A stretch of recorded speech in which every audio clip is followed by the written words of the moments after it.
주님께서 여러분과 함께 마테오가 전한 거룩한 복음입니다.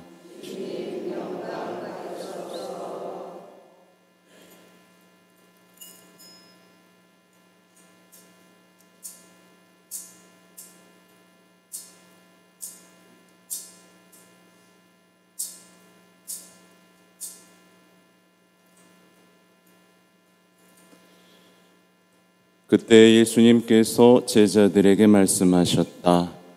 너희 가운데 두 사람이 이 땅에서 마음을 모아 무엇이든 청하면 하늘에 계신 내 아버지께서 이루어 주실 것이다. 두 사람이나 세 사람이라도 내 이름으로 모인 곳에는 나도 함께 있기 때문이다. 그때 베드로가 예수님께 다가와 주님, 제 형제가 저에게 죄를 지으면 몇 번이나 용서해 주어야 합니까? 7번까지 해야 합니까? 하고 물었다. 예수님께서 그에게 대답하셨다. 내가 너에게 말한다. 7번이 아니라 77번까지라도 용서해야 한다. 주님의 말씀입니다.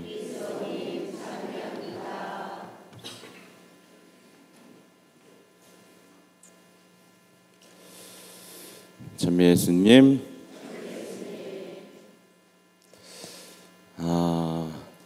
제가 신학교 입학을 좀 늦게 한 거 아시죠? 네, 2010년에 제가 신학교에 입학을 했습니다. 근데 신학교에 입학을 했는데 갑자기 옆에 있던 신학생이 저한테 이러는 거예요. 야, 저기 평양교구 신학생 있다.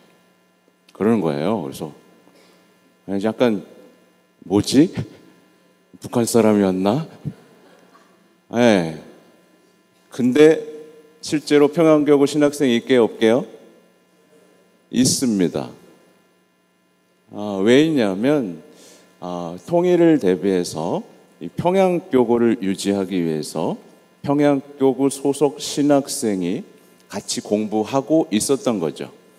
네. 그래서 서울 사람이었습니다. 아마 현재는 이제 사정상 이제 서울대교구 신학교로 이제 자리를 옮겼지만 여전히 평양교구 신학생들이 양성되고 있고 평양교구는 유지되고 있다라는 사실. 그리고 특별히 인천교구의 신학교는 북방선교를 위해서 이제 건립되었다는 거.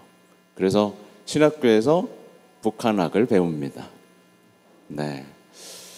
아무튼 그럼에도 불구하고 오늘날 이제 사람들에게 민족의 화해와 일치를 얘기하면 사람들의 반응은 어떤가요?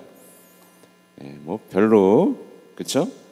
평화, 통일 막 이런 거 얘기하면 약간 공허하고 약간 고리타분해 보이는 것이 사실이긴 합니다. 그럼에도 불구하고 교회는 아까 말씀드린 대로 통일을 준비하고 있고 민족들이 하나 되는 날을 준비하고 있고 특별히 오늘 이 6월 25일을 민족의 화해와 일치를 위한 기도의 날로 정하고 있는 거죠. 특별히 올해는요, 특별히 정전협정이 체결된 지 70주년이 되는 특별한 해이기도 합니다. 아무튼 오늘 이제 독서와 복음의 내용을 세 단어로 정리할 수 있어요. 뭐냐면 회개, 그렇죠? 회개하고 기도하고 용서하라 이겁니다. 회개와 기도와 용서. 사실 이 회개와 기도와 용서는 그리스도 신앙의 기본이죠, 그죠? 기본입니다. 그리고 기초죠. 근데 사실 이 기본과 기초가 그리스도교 신앙에서 어떻게 되고 있어요? 사라지고 있습니다. 그러다 보니까 모두 사라질까요? 자연스럽게 신앙도 사라지고 있는 게 현실이죠. 뭘 회개해야 되는지 모르겠고 기도해봐야 소용없는 것 같고 용서보다는 단죄가 익숙한 세상에서 많은 그리스도인들이 이렇게 자신의 신앙을 잃어가고 있습니다. 사실 회개, 기도, 용서는요, 이것만 잘해도 불가능해 보이는 모든 것들이 가능하게 만드는 힘이 있습니다. 사실 예수님이 십자가에 못 박혀서 우리를 위해 기도하셨고 세상을 용서하시면서 모든 걸 이루셨잖아요. 회개를 요청하셨고요. 그래서 우리 역시 회개와 기도와 용서를 한다면 우리가 일상에서 겪는 모든 것들을, 예를 들면 저주와 같은 현실을 축복으로 바꾸는 힘은 뭐죠? 회개, 기도, 용서예요. 뭔가 안 풀리는 것 같은 삶을 기적으로 바꾸는 힘은 뭐죠 또? 회개, 기도, 용서예요. 정말 이 단순한 회개, 기도, 용서라는 것이 우리 신앙에서 사라지고 있습니다. 우리가 바라는 모든 것들은요, 회개, 기도, 용서에 달려 있어요. 전쟁 없는 세상, 또 병자의 나음, 아픈 분들 많죠? 그리고 또 뭐가 있을까요? 뭔가 우울한 삶에 대한 회복, 또 악에 대한 승리, 죄인들의 회개. 아무튼 우리가 일상적으로 문제없는 집은 아무도 없죠, 그죠? 네, 문제없는 집 아무도 없고 정말 풀리지 않을 것만 같은 문제들은 사실 한 사람만 있어도 됩니다. 그 한 사람의 회개와 기도와 용서만 있어도 하느님께서는 거기에 힘을 발휘하시죠. 그런데 오늘 중요하게 언급된 회개와 기도와 용서보다 사실 저는 조금 더 중요한 게 있다라고 생각합니다. 뭐가 더 중요하냐면 바로 나는 신앙의 놀라움이 있는가입니다. 네. 여러분 신앙에서 놀라움을 느끼나요? 놀랍고 새롭고 경이롭다는 느낌을 받아본 적이 없는 표정입니다. 사실 오늘날 신앙인들에게 회개와 기도와 용서도 사라졌지만 사실 놀라움도 좀 같이 사라져 버렸어요. 그래서 신앙에 놀라움이 없으면 신앙은 어떻게 되냐면 신앙은 그냥 회색빛이 돼버립니다. 그리고 습관적인 게 돼버려요. 왔다 갔다 기도는 하려니까 하고 아무 놀라움은 없는 겁니다. 이루어지는 것도 없고 기적 체험도 없고, 그죠? 네, 하느님은 없는 것 같은. 그리고 결국 그 신앙은 죽어버린 게 되죠. 박물관 신앙이 돼버립니다. 엄마 성당 왜 가? 그냥 가야 돼. 이렇게 왔다 갔다만 하는 박물관 신앙이 돼버리고 마는 거죠. 근데 이제 신앙에서 놀라움이 사라져 버리면 어떤 게 들어올까요? 당연히 이제 악한 목소리가 들어오겠죠. 신앙생활 하면서도 단죄하는 데 익숙해져 버리고, 불평하는 데 익숙해져 버리고, 분열을 일으키는 데 익숙해져 버리고, 다투는 데는 선수가 돼 버리고 맙니다. 놀라움이 없으니까 용서할 필요도, 일치를 위해 기도할 필요도, 뭔가 노력할 필요가 없잖아요, 그죠? 네. 겉도는 겁니다. 근데 이제 어떤 신앙인이 신앙에서 한번 놀라움을 체험했어요. 정말 죽어라 기도를 했는데 뭐가 이루어졌어. 놀랬죠, 그죠? 그러면 그 사람은 이제 어떻게 살까요? 이제 복음 말씀을 있는 그대로 믿고 따라보기 시작하죠.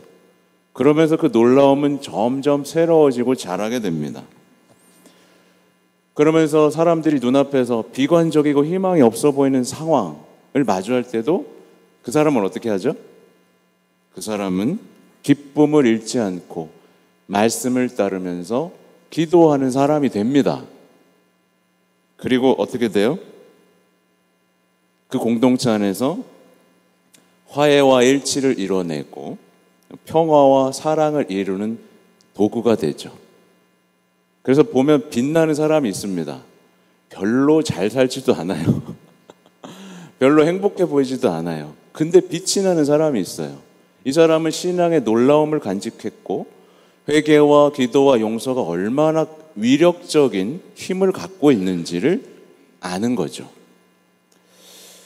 저는 오늘 이 자리에 모든 분들이 성모님의 도움으로 신앙의 놀라움을 회복할 수 있기를 바랍니다. 네.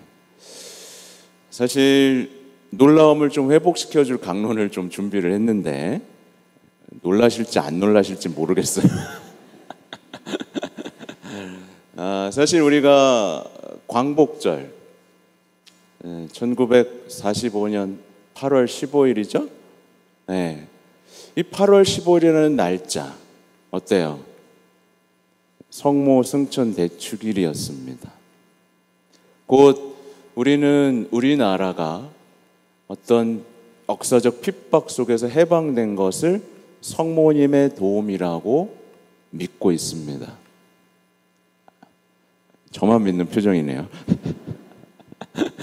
근데 보세요. 정전협정이 일어난 해가 아까 몇 해라 그랬죠? 아니 1953년에 정전협정이 이루어졌습니다. 사실은 1953년에 한국 가톨릭 교회에서 무슨 일이 벌어졌는지 모르시는 분들이 생각보다 많아요. 오늘 그걸 알려드리려고 합니다. 사실 우리나라는요 1953년 3월 26일에 파티마의 성모님께 봉헌됐습니다. 그래서 올해가 한국이 파티마의 성모님께 봉헌된 지 70주년이에요. 그래서 제가 명동 갔다 온 겁니다. 한국 봉헌 70주년을 기념해서. 이 성모님, 한국에 들어온 성모님, 이 스트럼스키라는 신부님이 전쟁 중에 파티마 국제본부에서 실제로 거기서 축성된 성모님을 한국에 모셔왔고, 이 성모님에게는 왕관이 없었어요. 뭘로 만들었게요? 그래서 판피로 왕관을 만들고 금색칠을 해서 왕관을 씌워드렸어요. 그리고 전국을 순회했고 주교님들이 모여서 한국을 성모님께 봉헌했습니다. 정말 우리에게 잊혀진 역사죠. 많은 분들이 그 앞에서 묵주기도를 바치며 심지어 성모님은 탱크에도 탔습니다. 탱크에도 타서 적진을 향해 나아가기도 했어요. 그리고 그해 4월 5일 부활 대축일에는 한국에서 처음으로 파티마 세계사도직 제1호 회원이 탄생합니다. 어떻게 보면 지금 셀기도라고 불리는 파티마의 세계사도직이 53년부터 시작이 된 거죠. 여기에 또 하나 놀라운 사실은 뭐냐면 같은 해 5월 31일에는 역사적으로 레지오 마리아가 시작됩니다. 한국 최초로 성모님의 군단이 활동을 시작한 해가 바로 1953년. 올해가 그래서 레지오가 70주년인 겁니다. 누군가는 우연이라고 말하겠지만 바로 그해 7월 27일에 정전협정이 체결됐죠. 곧 평화에 모으신 성모님께서 전쟁을 멈춰주시고 기도에 응답하신 겁니다.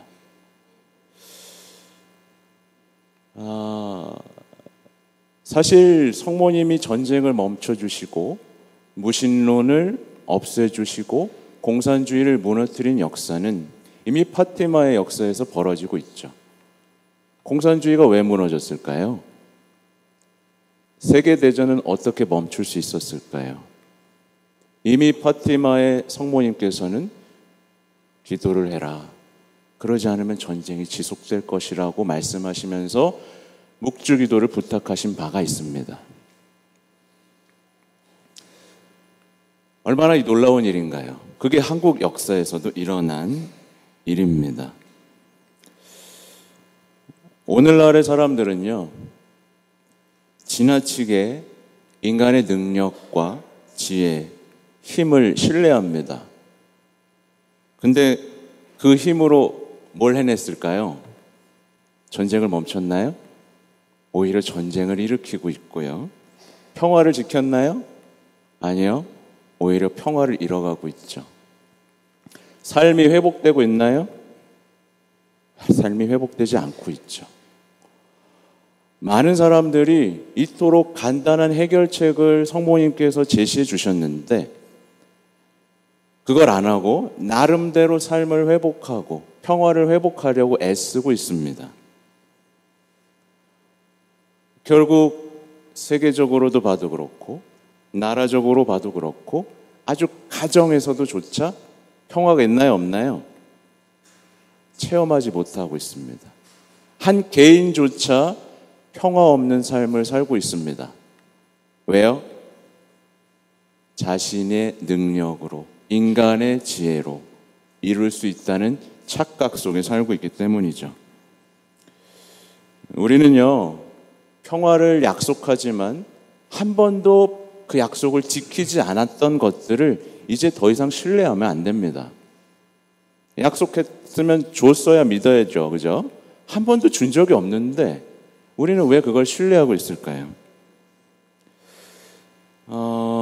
사람들은요, 그리고 오히려 반대로 생각합니다. 복수, 전쟁, 단죄가 뭘 줄 거라고 생각하죠?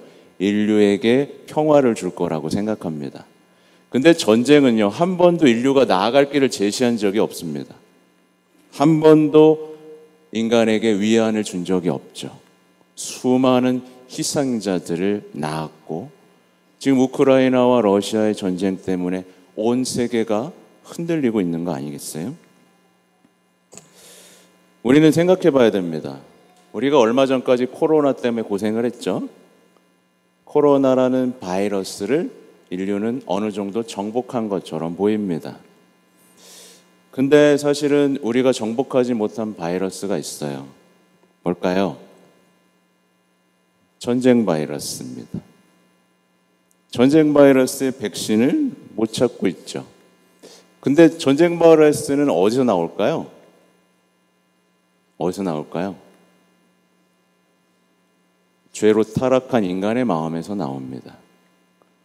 그래서 죄를 없애지 않는 이상, 회개하지 않는 이상 전쟁은 끝나요? 안 끝나요?